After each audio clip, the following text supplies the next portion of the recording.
Yo. Straight fire, no games in, no games in. Fire pit dropping flames. Kuti kam scanning.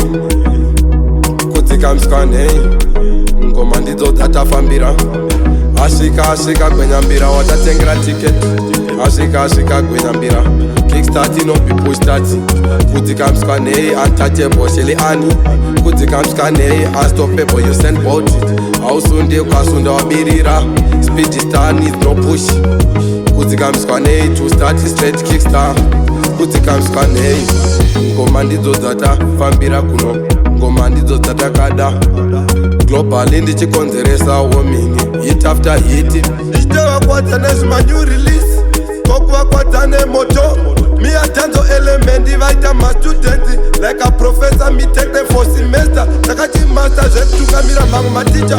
Kotisu ma administrator. Ma head master.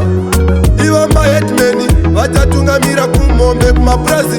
Ipapo ini ndatunga mira pa pressure. Mana wesenda chambisa 100%. Woto twaka woyo.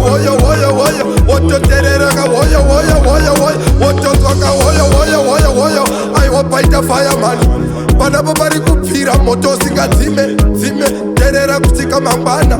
Ifamba I want to know buda mpayeta. I want to toenda payeta. Kumbati no enda futi payeta. Fire P achito pengereka. Kutora mana wese mentally. Ndaitava exercise physically. Ndava pa heuti inini ndirichi mutara kungesa night zuva. Apana chandipikisa ndatererwa nyika dzose mimana. Yese iri pa fokona.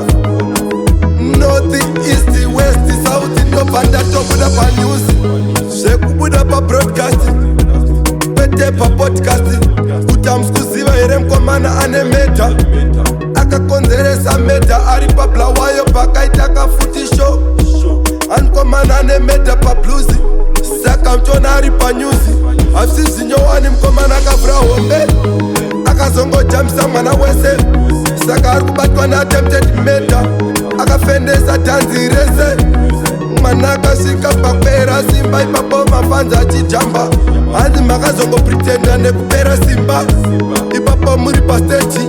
Zvinanzwisisika bati mimi mukudi wa ukoti. Koti mune mhosva yekudya mari dzevanhu. Hamuna kuzotamba injari minetsi. Hamuna kunge makamira makakundikana.